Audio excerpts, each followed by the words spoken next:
Hello student, how are you? कैसे हो बताओ। आज के देखो इस सेशन में हम जो स्टार्ट करने वाले ना, बहुत ज़्यादा इंपॉर्टेंट सेशन होने वाला। वैसे हम स्टार्ट करेंगे आज क्या, general equation of conic section के बारे में थोड़ा पढ़ेंगे। और किस कंडीशन पे हमारा कोई जो हमारा कोनिक सेक्शन है का इक्वेशन जो होता है, किस कंडीशन पे हमारा हाइपरबोला आता है, कौन सी कंडीशन पे पैराबोला आता है, और सर्कल किस कंडीशन पे आता है, और पेयर ऑफ स्ट्रेट लाइन किस कंडीशन पे आता है। ये हम सब पढ़ने वाले हैं, ठीक है। तो एज यू नो कि पैरागो हमारे पास जो general equation of conic section का जो इक्वेशन होता है, हमें सभी को पता है। ये हमारा क्या होता है, a x square b x y c y square plus d x plus e y plus f equals to zero. ये हमारा होता है या नहीं? ये जनरल इक्वेशन ऑफ कोनिक है ना। ये जनरल इक्वेशन ऑफ कोनिक है। तो ये क्या क्या हो सकता है? या फिर हो सकता है सर्कल, या फिर हो सकता है पैराबोला, ठीक है, हाइपरबोला हो सकता है, या फिर क्या हो सकता है बताओ? क्या हो सकता है? पेयर ऑफ स्ट्रेट लाइन हो सकता है, या फिर एलिप्स हो सकता है। ये पांचों में से कुछ भी हो सकता है इक्वेशन। बट क्या होगा, कोई जनरल इक्वेशन दे देता हूँ कोनिक सेक्शन का, two x square plus three y square plus two three x y 23 XY plus में 9 इक्वल्स टू जीरो, ऐसा कुछ दे देता हूँ। तो ये कौन सा है क्या? ये पैरागोला है, इलिप्स है, और या फिर रेक्टेंगुलर हाइपरबोला है, क्या है? मुझे कुछ नहीं पता। वो पता कैसे करूँगा? दो तरीके हैं हमारे पास। दो तरीके हैं कि मैं उसको स्टैंडर्ड फॉर्म में ले आऊँ, उस इक्वेशन को स्टैंडर्ड फॉर्म में ले आऊँ। अगर उस इक्वेशन को स्टैंडर्ड फॉर्म में ले आऊँगा, तब मुझे पता चल जाएगा। जैसे कोई भी इक्वेशन है, जैसे x square plus y square plus three x plus two y equal to 9 है, ये लिखा हुआ है। तो इस इक्वेशन को मैं, अगर मुझे पता करने बोले, ये भी तो standard equation, general equation of conic section है ना। एक ये वाला एक जनरल फॉर्म है ना, तो इसमें ये वाला ये भी तो general equation of conic section है। तो अगर बोल सकते हो ये है क्या, ये सर्कल है, इलिप्स है, हाइपरबोला क्या है? तो ये मुझे दो तरीके, या फिर इसको स्टैंडर्ड फॉर्म में लाओ। ये जनरल इक्वेशन तो है, बट इसको स्टैंडर्ड फॉर्म में लाना पड़ेगा। एक्स प्लस ए का फॉर्म में, प्लस में बाई माइनस बी का फॉर्म में कुछ ना कुछ लाना पड़ेगा। या फिर इलिप्स वाले स्टैंडर्ड फॉर्म में लाऊंगा, या फिर सर्कल की फॉर्म में स्टैंडर्ड फॉर्म में लाऊंगा। तो मुझे उसको लाने के लिए थोड़ा सा डिफिकल्ट टास्क होगा, वो मेरे लिए डिफिकल्ट थोड़ा होगा। दैट्स वाई मैं वो वाला काम करने वाला नहीं, ठीक है, वो वाला काम करने वाला हूँ नहीं। मेरे पास एक तरीका है स्टैंडर्ड वाला कि मैं इसमें कुछ नहीं चेक करूंगा। मैं एक काम करूंगा, मैं चेक करूंगा बी स्क्वायर माइनस 4AC। ये मेरा काम चेक करना होगा। क्या है पता है? B square minus 4AC। B square minus 4AC के विहार पे मैं बता दूंगा कि ये क्या है, सर्कल है, या फिर हाइपरबोला है, या फिर इलिप्स है, ठीक है। तो या फिर तुम्हारा पैराबोला है। तो ये सारे मैं बता दूंगा इसकी इसके साइन के बेसिस पे, ये ग्रेटर देन जीरो है, या फिर लेस देन जीरो, या फिर इक्वल्स टू जीरो है। तो मेरा काम क्या होगा, b square minus 4AC find करना। B square minus 4AC find करके मैं बता सकता हूँ कि ये जनरल ये तुम्हारा ये तुम्हारा सर्कल होगा, या फिर पैराबोला, या फिर हाइपरबोला होगा, ठीक है। तो इस ये हमें पहला काम करना क्या होगा, यही काम करना है, इसके अलावा कुछ नहीं करूंगा मैं। इसके साइन के बेसिस में बता सकता हूँ कि ये सर्कल होगा या फिर इलिप्स होगा, जो भी होगा, ठीक है। ये पांचों के पांचों में से कौन सा हो सकता है? देखो, तो B square minus four a सी क्या होता है? डिस्क्रिमिनेंट होता है ना। जैसे क्वाड्रेटिक इक्वेशन में हम पढ़ते हैं, B square minus four a सी क्या होता है? डिस्क्रिमिनेंट होता है। तो डिस्क्रिमिनेंट होता है, तो उसके बेसिस में तुम बता सकते हो कि उस तरह से भी याद रख सकते हो कि B square minus four a सी जब लेस देन जीरो होगा ना, लेस देन जीरो होगा, या फिर हो सकता है इक्वल टू जीरो, या फिर ग्रेटर देन जीरो हो सकता है।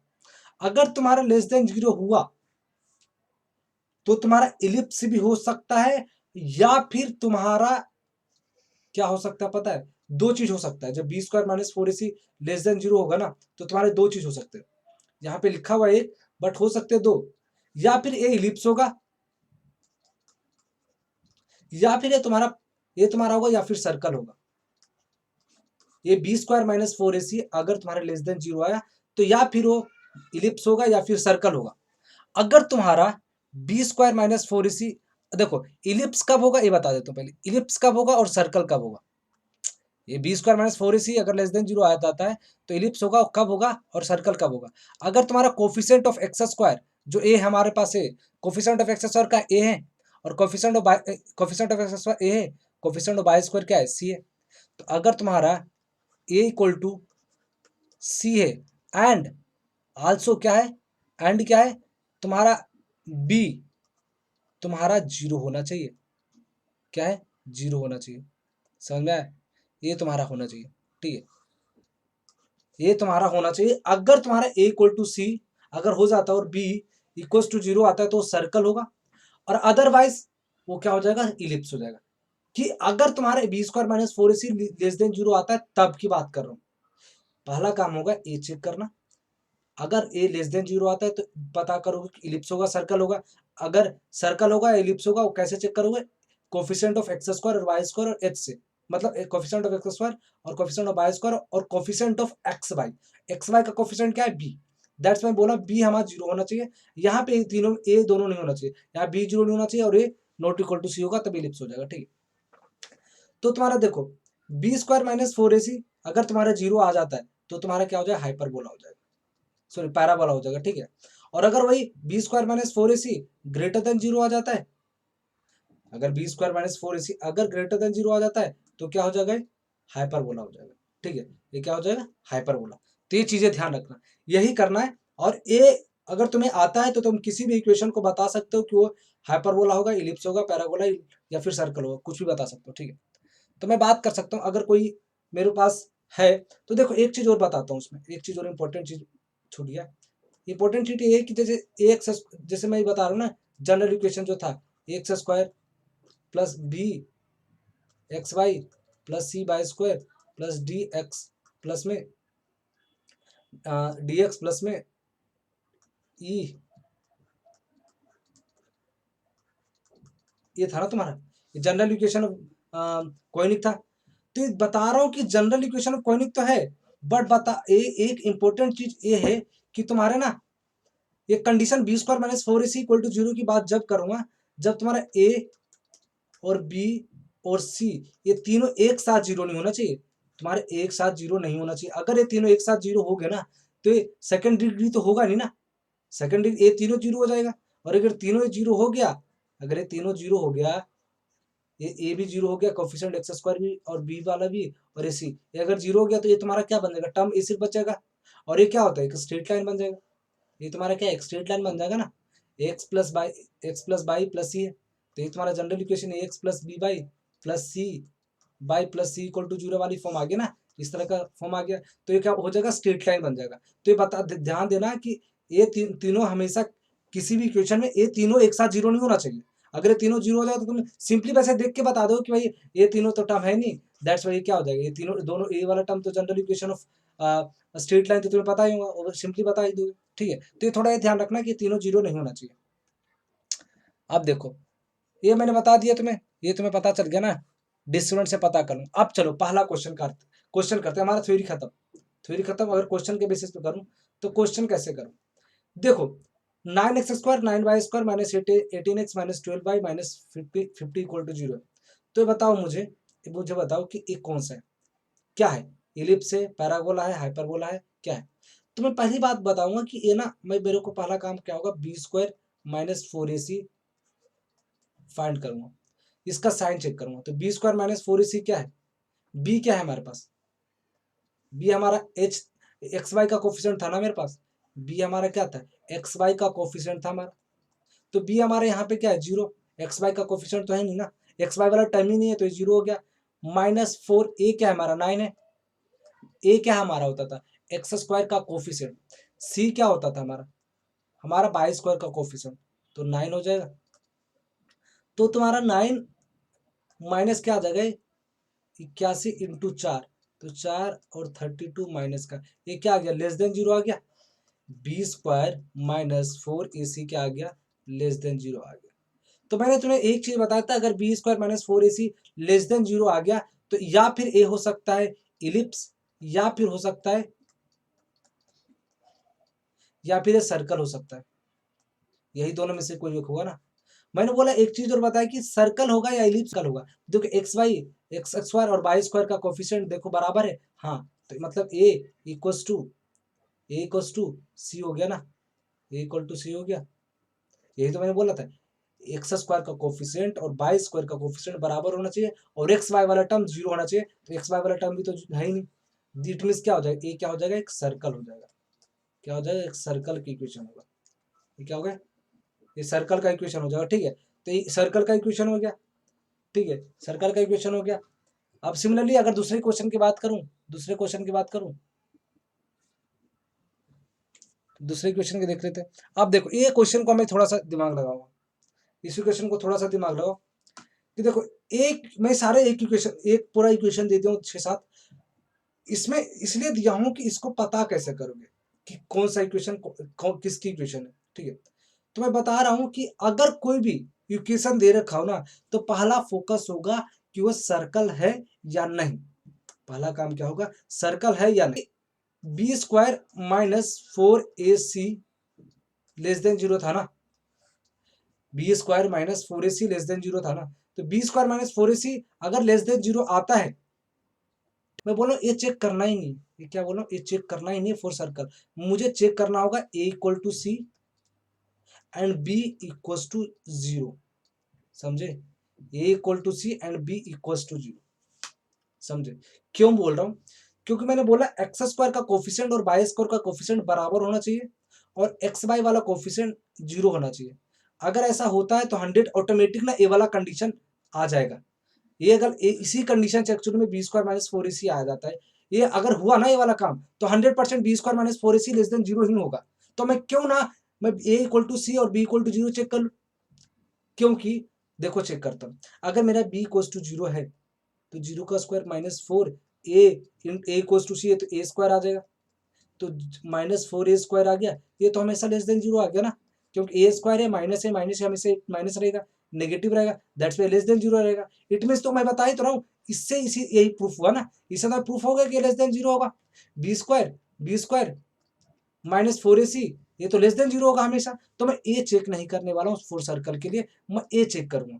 ठीक है, ए नहीं चेक करूंगा, मैं मोस्टली ए वाला चेक करूंगा। हाँ, अगर मोस्ट ऑफ द कई केसेस में मैं चेक कर सकता हूँ जब इलिप्स वाला और मुझे दो कंट्राडिक्ट करने लग जाए कि भाई ये इलिप्स होगा या फिर सर्कल होगा, तो उस सेंस में। बट अगर डायरेक्ट इक्वेशन आएगा ना, तो मैं डायरेक्ट चेक करूंगा कि ये सर्कल है या नहीं, बस उसके बाद मैं 4 पे पहुंच जाऊंगा।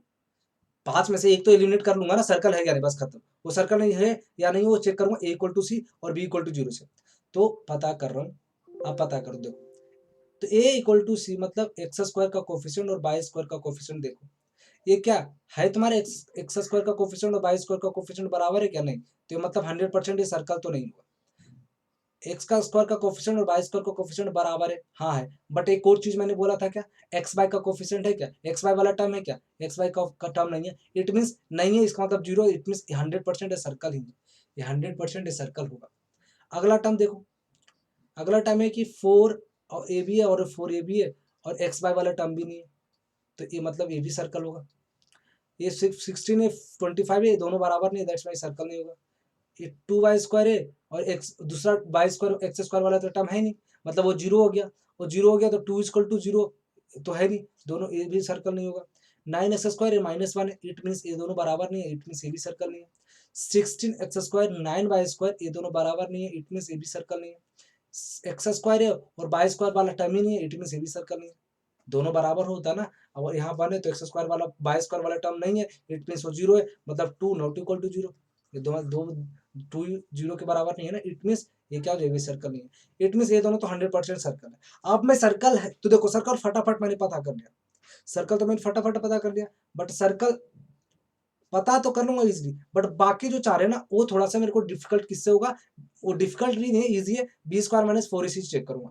पहला कोई भी इक्वेशन आता है तो मैं चेक करूंगा, पहला बी स्क्वायर सॉरी मैं कोई भी इक्वेशन आएगा तो पहले मैं चेक करूंगा सर्कल है या नहीं, पहला काम करूंगा एक्स स्क्वायर का कोफिशिएंट और वाई स्क्वायर का कोफिशिएंट बराबर है या नहीं, ये और दूसरा काम होगा कि एक्स वाई वाला टर्म है या नहीं। ठीक है, एक्स वाई ये मतलब एक्स स्क्वायर और वाई स्क्वायर का कोफिशिएंट अगर बराबर है तो मैं बोलूंगा, और प्लस में एक चीज और की है कि एक्स वाई वाला टर्म नहीं है या जीरो है, तो बोल सकता हूँ कि ए सर्कल होगा। ठीक है, तो अगला क्वेश्चन देखते हैं। ये देखो बताओ, ये क्या सर्कल है, पहला काम यही होगा, मेरा सर्कल है या नहीं, बताओ सर्कल है या नहीं। भैया ये सर्कल ही है, ये सर्कल है, डायरेक्ट चेक कर लिया सर्कल है। क्यों, क्योंकि एक्स का कोफिशिएंट और वाई का कोफिशिएंट बराबर, it means a equal to c है, मतलब 1 इक्वल टू 1 आ गया ना, और यहाँ पे एक्स वाई वाला टर्म है नहीं, एक्स वाई वाला टर्म है नहीं, मतलब बी जीरो है, यही तो मैंने कंडीशन बताया था, ये वाला टर्म तो है नहीं, एक्स वाई वाला टर्म भी नहीं है, इट मीन्स क्या हो गया, ये सर्कल हो गया। सर्कल, मैं b square minus 4ac discriminant वाला चेक नहीं करूंगा, वो बी स्क्वायर माइनस 4ac यहाँ लगाने वाला हूँ। अगर तुम्हें लगता है कि वो लगाना चाहिए तो लगा लो भाई, B square minus 4ac check कर लो, तो उससे भी ऐसे में आना। बी स्क्वायर क्या है 0, 4 क्या है 4ac, 4a क्या है 1, c क्या है 1, ये क्या लेस देन 0 आ गया, लेस देन 0 आ गया ना, तो लेस देन 0 आ गया, इट मीन्स ये हो सकता है सर्कल। दूसरा तरीका बता रहा हूँ, ठीक है, दूसरे तरीके बता रहा हूँ, सर्कल और या फिर इलिप्स हो सकता है। अगर इलिप्स सर्कल है, इसका मतलब सर्कल कब होगा, जब एक्स स्क्वायर का कोफिशिएंट और वाई स्क्वायर का उसको कोफिशिएंट बराबर होना चाहिए, मतलब है, और एक्स वाई 0 मतलब है, तो इट एक्स स्क्वायर और वाई स्क्वायर का कोफिशिएंट नहीं है ना, एक्स स्क्वायर का कोफिशिएंट और वाई स्क्वायर का कोफिशिएंट बराबर है, और एक्स वाई वाला टर्म नहीं है, इट में से सर्कल ही है, ठीक है। तो मैं ये वाला लंबा इतना प्रोसेस नहीं गया, मैं पहले वाला काम किया, मैंने डायरेक्ट चेक कर लिया, तो डायरेक्ट ही चेक करूंगा डायरेक्टली सर्कल के लिए, तो डायरेक्ट कोई भी इक्वेशन पहले सर्कल है या नहीं चेक कर लूंगा, फिर उसके बाद बी स्क्वायर माइनस 4ac उसके बाद चेक करने वाला, ठीक है। ठीक है, अगला क्वेश्चन देखो, अगला क्वेश्चन क्या है, 2x स्क्वायर माइनस 8xy, ये तुम्हारा एक्स, इसमें देखो एक्स स्क्वायर का कोफिशिएंट और वाई स्क्वायर का कोफिशिएंट अलग अलग, इट मीन्स क्या हो गया, ये तुम्हारा सर्कल तो नहीं होगा, ये सर्कल तो नहीं है, सर्कल नहीं है, इट मीन्स मे भी कुछ हो सकता है, पैरागोल हो सकता है या फिर हाइपरबोला हो सकता है, इलिप्स हो सकता है, तो मैं मुझे चेक करूंगा मैं बी स्क्वायर माइनस 4ac, तो B square minus 4ac check कर रहा हूँ, बी हमारे पास क्या है यहाँ पे, बी हमारे पास क्या है, बी हमारे पास है 8, -8 है तो -8 का स्क्वायर, -4, ए क्या है हमारे पास 2, और सी हमारे पास 8 है, तो 64 माइनस 64 आ गया, तो ये 0 आ गया, तो बी स्क्वायर माइनस 4ac क्या आ गया, 0 आ गया, इट में से क्या हो गया, बी स्क्वायर माइनस 4ac किसके लिए होता है, पैराबोला के लिए, ठीक है, पैराबोला के लिए हो गया, इट में से क्या हो गया, पैराबोला, एक किसकी इक्वेशन हो गया, पैराबोला की इक्वेशन, ठीक है। तो इजली हमने फाइंड आउट कर लिया कि पैराबोला होगा, कौन सा कॉनिक सेक्शन है, ठीक है, कौन सा कॉनिक सेक्शन, हाइपरबोला है, पैराबोला है, ठीक है, या इलिप्स है या फिर सर्कल है, ठीक है, हम इजली फाइंड कर लिया। अगला क्वेश्चन देखो, 9x स्क्वायर माइनस, ये देखो इसमें एक्स वाई वाला तो टर्म नहीं है, बट क्या हमारे एक्स स्क्वायर का कोफिशिएंट और वाई स्क्वायर का कोफिशिएंट बराबर है क्या, नहीं, इट में से सर्कल नहीं है, अब पता कर लेते जो भी है, b square minus 4ac, B क्या हमारे पास 0, 4a क्या हमारे पास 9, और 1c क्या है -1, तो ये क्या आ जाएगा 36, 36 ग्रेटर देन 0, इसका मतलब क्या हो गया, ये तुम्हारा क्या, ये भी हाइपरबोला हो गया, ये क्या हाइपरबोला हो गया, ये क्या हो गया हमारे पास हाइपरबोला है, ठीक, हाइपरबोला हो गया ना। अगला क्वेश्चन देखो, x square by square minus 9x plus 6y plus 64, देखो ये तो सर्कल नहीं है, क्योंकि एक्स स्क्वायर वाला टर्म ही नहीं है, एक्स स्क्वायर वाला टर्म ही नहीं है, और एक्स स्क्वायर वाला टर्म नहीं होगा तो बोल सकते हैं सर्कल नहीं है, क्योंकि यहाँ पे 1 है, यहाँ पे 1 है ना, यहाँ पे 1 है, तो हमारा B square minus 4ac check कर लेते हैं, बी हमारे पास क्या है, बी हमारा 0 है, एक्स वाई का कोफिशिएंट होता था ना, एक्स वाई वाला टर्म ही नहीं है, 4a क्या हमारे पास, ए एक्स स्क्वायर का कोफिशिएंट होता था, एक्स तो है नहीं तो 0 हो गया, ये और सी क्या है 1 है, ये तुम्हारा क्या है माइनस, ये क्या होगा 0 आ गया, ये 0 माइनस 0 आ गया ना, तो 0 आ गया, तो 0, बी स्क्वायर माइनस 4ac क्या आ गया 0, ये किसके लिए होता था, ये क्या होता था पैराबोला, ठीक है, ठीक है, ये क्या हो गया पैराबोला हो गया, सिंपली हमने फाइंड आउट कर लिया, इजी क्वेश्चन है। अब देखो एक इंपॉर्टेंट चीज मैंने बताया, पैराबोला के लिए बता दिया, हाइपरबोला के लिए बताया, इलिप्स के लिए बता दिया, सर्कल के लिए बता दिया, एक छूट गया हमारा पेयर ऑफ स्ट्रेट लाइन, एक हमारा छूट गया pair of straight line, pair of straight line में हम कैसे चेक करेंगे ये बताओ, पेयर ऑफ स्ट्रेट लाइन अगर कोई इक्वेशन है ना, पेयर ऑफ स्ट्रेट लाइन है या नहीं वो चेक करूंगा मैं डिटर्मिनेंट से, ठीक है, वो डिटर्मिनेंट से, तो एक कॉन्सेप्ट ध्यान रखना, अगर ऑप्शन में दे रखा है इलिप्स दे रखा है, हाइपरबोला दे रखा है, पैराबोला दे रखा है, और तुम्हारा एक चीज और दे रखा है, अगर मैं दे रहा हूँ straight pair of straight line दे रखा हूँ, ठीक है, पेयर ऑफ स्ट्रेट लाइन दे रखा हूँ ना, तो मुझे एक कंडीशन चेक करना पड़ सकता है कभी कभार कि क्या है पेयर ऑफ स्ट्रेट लाइन तो नहीं है, पेयर ऑफ स्ट्रेट लाइन तो नहीं है, तो 100% अगर अगर तुमने अगर ये काम कर लिया ना, अगर पेयर ऑफ स्ट्रेट लाइन अगर चेक करना है, पेयर ऑफ स्ट्रेट लाइन के लिए आया है तो एक बार एक चेक कर लेना, पेयर ऑफ स्ट्रेट लाइन अगर ऑप्शन में है तो इसको चेक करना पड़ेगा, डिटर्मिनेंट, डिटर्मिनेंट अगर तुम्हारा 0 आता है, ये डिटर्मिनेंट कैसे बोल रहा हूँ, एक ए है तुम्हारा ए, ये तुम्हारा एच है, तुम्हारा बी है, जी है, और एफ और सी है, ये भी जनरल इक्वेशन जनरल इक्वेशन का ए भी हो सकता है, ए भी होता है ना general equation of coordinate section. तो तुम्हारा ए बी और सी ऐसे लिखोगे, फिर जी जी, फिर जी एफ ऑफ और जी और एंड देन एच एच, ठीक इस तरह फॉर्म में लिखोगे। तो तुम्हारा ये क्या आ गया, जीरो आ गया। तो अगर तुम्हारा डिटरमिनेंट अगर जीरो आता है तो सिंपली क्या बोलोगे तुम, वो हमारा पेयर ऑफ स्ट्रेट लाइन है। क्या है, पेयर ऑफ स्ट्रेट लाइन है। बोल रहा हूं the equation is a second degree equation a h b, और ध्यान रखना इसमें भी a h b does not vanish simultaneously, एक ही तरह एक ही बार गायब नहीं हो जाए, सारे के सारे जीरो नहीं होना चाहिए। This equation represent a pair of straight line if a equal to zero, मतलब यही इसको जब निकालते हैं ना, इसको निकालेंगे ना तभी ये आता है। इसको जब इक्वेट करोगे ना जीरो, तब तुम्हारा ए ही आता है। इसको सोल्व करोगे तो तुम्हारा ए आ जाएगा। तो इट मीन्स क्या बोल रहा हूँ कि डिटर्मिनेंट अगर जीरो करते हो इसका, और अगर तुम्हारा डिटर्मिनेंट जीरो आ जाता है, तो इट मीन्स बोलूंगा ये पेयर ऑफ स्ट्रेट लाइन है, पेयर ऑफ स्ट्रेट लाइन है। और ध्यान रखना, अगर ऑप्शन में आता है पेयर ऑफ स्ट्रेट लाइन एक है ऑप्शन, तभी ये निकालना है। अगर अदरवाइज नहीं निकालना, ऑप्शन वाइज की बात करूं तो अगर डिटर्मिनेंट जीरो आ जाता है तो पेयर ऑफ स्ट्रेट लाइन होगा। अगर डिटर्मिनेंट जीरो नहीं होगा ना, तो 100% वो चारों में से होगा। समझ रहे हो, समझे नहीं तो मैं बता रहा हूँ, डिटर्मिनेंट जीरो हो सकता है या फिर नहीं होगा, यही हो सकता है ना।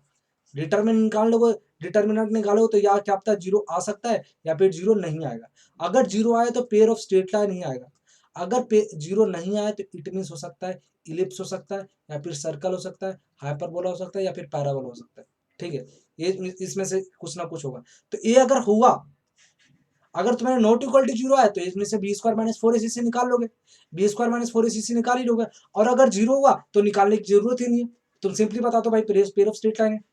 समझ में नहीं आ रहा तुम्हें, मैं बोल रहा हूँ बी स्क्वायर माइनस फोर ए जब ही निकालूंगा अगर तुम्हारे ऑप्शन में वो तुम्हारे दिया हुआ है। अगर सब्जेक्टिव की बात करूं, मान लो तो सब्जेक्टिव क्वेश्चन आता है, ठीक है, but most of the cases JEE Mains में क्या होता है, ऑब्जेक्टिव भी आता है ना। तो ऑब्जेक्टिव और क्वेश्चन आता है, अगर उस ऑप्शन में तुम्हारा दिया हुआ पेयर ऑफ स्ट्रेट लाइन भी एक ऑप्शन में है, तो तुम क्या करोगे, एक बार डिटर्मिनेंट पहले फर्स्ट ऑफ ऑल निकालना पड़ेगा तुम्हें। अगर पेयर ऑफ स्ट्रेट लाइन अगर पेयर ऑफ स्ट्रेट लाइन के लिए तुम्हें कंडीशन चेक करना पड़ेगा। वो कैसे चेक करो, डिटर्मिनेंट निकालना पड़ेगा। डिटर्मिनेंट अगर तुम्हारा जीरो आता है तो बोल दोगे simply pair of straight line है, फिनिश। अगर जीरो नहीं आया तब तुम चेक करोगे बाकी चार के लिए, बी स्क्वायर माइनस फोर ए जब चेक करोगे। और बी स्क्वायर माइनस फोर ए चेक करके तुम बता ही दोगे, सिंपली मैंने बता ही दिया कब सर्कल होगा, इलिप्स होगा, हाइपरबोला, पैराबोला होगा। ठीक है, तो तुम्हें समझ में आ गया। ये हमारे पांच चीजें, ये पांच हमारे पास क्या है, कोई तुम्हारे कोनिक सेक्शन में आते हैं अंडर, ये पैराबोला, हाइपरबोला, सर्कल, इलिप्स और तुम्हारा पेयर ऑफ स्ट्रेट लाइन। तो ये सारे के सारे कंडीशन हम पता कर लेंगे। ठीक है, और तुम्हारा एक रेक्टेंगुलर हाइपरबोला भी होता है, बट वो सिंपली होता है x y equal to something. ठीक है, x y equal to something दे देगा ना, एक्स बाई की समथिंग ऐसा कुछ देता है ना, ये एक्स बाई वाला सिर्फ टर्म होता है। ठीक है, उसमें क्या बोलते हैं, रेक्टेंगुलर हाइपरबोला होता है। ठीक है, तो ज़्यादा इंपॉर्टेंट नहीं हो, शायद सिलेबस वो जेईई मेंस के सिलेबस से हट रखा है। ठीक है, तो उसकी जरूरत नहीं है तुम्हारे इसमें, उसके लिए पूछते भी नहीं क्वेश्चन, और तुम डायरेक्टली देख के बता सकते हो। ठीक है, रेक्टेंगुलर हाइपरबोला है या नहीं। ठीक है, तो रेक्टेंगुलर हाइपरबोला वो तुम्हारा सिलेबस में तो है नहीं। ठीक है, तो तुम्हारा तुम्हारा आज हो गया, आज का सेक्शन कंप्लीट। ठीक है, तो ये ध्यान रखना, ये सारे कैसे कैसे हम फाइंड आउट करते हैं, बहुत अच्छे से बताया हूँ, ध्यान रखना। इसके अलावा कुछ दिमाग मत लगाना, क्योंकि अगर गूगल पे गए तो तुम्हें कुछ ना कुछ अलग अलग मिलेगा। ठीक है, तो यही तुम्हें याद रखना।